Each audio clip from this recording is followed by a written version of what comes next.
অতিবৃষ্টিতে জলমগ্ন হাওড়া শহরের একাধিক এলাকা। রামরাজাতলা, শালকিয়া, টিকিয়াপাড়া, বেলগাছিয়া, লিলুয়া এলাকার গুরুত্বপূর্ণ রাস্তাগুলি জলের তলায়।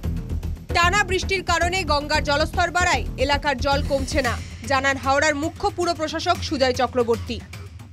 এবারে ডবল ব্যারেল এত ক্লিন করা হয়েছে, এবারে ইরিগেশন থেকে একটা বড় অংশ ব্রাঞ্চ চ্যানেল 6 তারা পরিষ্কার করেছেন।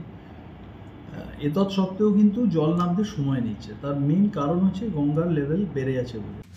একই ছবি দেখা গেল ক্যানিংয়েও। টানা বৃষ্টিতে জলমগ্ন ক্যানিংয়ের একাধিক গ্রাম সহ পুলিশ আবাসন। ঘরবন্দি গ্রামের বাসিন্দারা, হাঁটু সমান জল পেরিয়েই যাতায়াত করছে সাধারণ মানুষ। হ্যাঁ, প্রচণ্ড সমস্যা হচ্ছে। এক হাঁটু করে জল ভেঙে ভেঙে যাওয়া যায়। ঢালাই রাস্তা হলেও কি হবে, এত নিচু রাস্তা, তার মধ্যে কোথায় সাপ খোপ আছে তার ঠিক নেই। এই রাস্তা আমাদের নিচু, জল জমে যায়, ড্রেনও নেই, কিচ্ছু নেই। মানে জল নিকাশি ব্যবস্থা ভালো যে 2 মাস ধরে জল জমে আছে, আমরা চাই যে ড্রেন হোক, জলটাও রায়মণিদের মুখে পাস হোক। ভাটপাড়া পুরসভার 35টি ওয়ার্ডের অধিকাংশ এলাকা জলমগ্ন। এরই মধ্যে 31 ও 33 নম্বর ওয়ার্ডের অবস্থা অত্যন্ত খারাপ। রাস্তাঘাট জলমগ্ন, ঘরে ঘরে ঢুকে পড়েছে জল।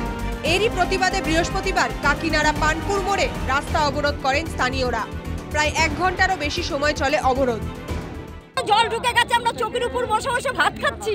হ্যাঁ, সাপ ব্যাং সব ঘরের মধ্যে বসে আছে। আমরা কি মানুষ না? আমরা তো মানুষ। পৌরসভার তরফ থেকে তো সব রকম চেষ্টা চলছে, ড্রেনেজের কাজ চলছে, হাইওয়ে উঁচু হয়ে গেছে, এখন এটা তো করতে সমাধান লাগবে। এটা প্রথম থেকেই বলেছে যে একদম যে আমাদের তো এবছর তাও কেএমডিএ থেকে 3টে খাল পরিষ্কার করে দেওয়া হয়েছে। 1 মাস ধরে জলমগ্ন চাকদা বনগা রোডের একাংশ। স্থানীয় বাসস্ট্যান্ড থেকে 12 নম্বর জাতীয় সড়ক পর্যন্ত রাজ্য সড়কের অবস্থা এতটাই শোচনীয় যে প্রতিদিন কয়েকশো যাত্রীকে হাঁটু জল পেরিয়ে যাতায়াত করতে হয়। এই জলযন্ত্রণার থেকে মুক্তির দাবিতে ও প্রশাসনের উদাসীনতার বিরুদ্ধে প্রতিবাদ জানাতে রাস্তায় নামলেন বামফ্রন্টের কর্মী সমর্থকরা। রাস্তায় নৌকা নামিয়ে ধান গাছ লাগিয়ে প্রতিবাদ জানালেন তারা। বৃষ্টির পরিমাণ আরও বাড়লে এলাকাগুলিতে পরিস্থিতি আরও ভয়ঙ্কর হওয়ার আশঙ্কায় জলবন্দী এলাকার মানুষ। Bureau report, NKTV Bangla.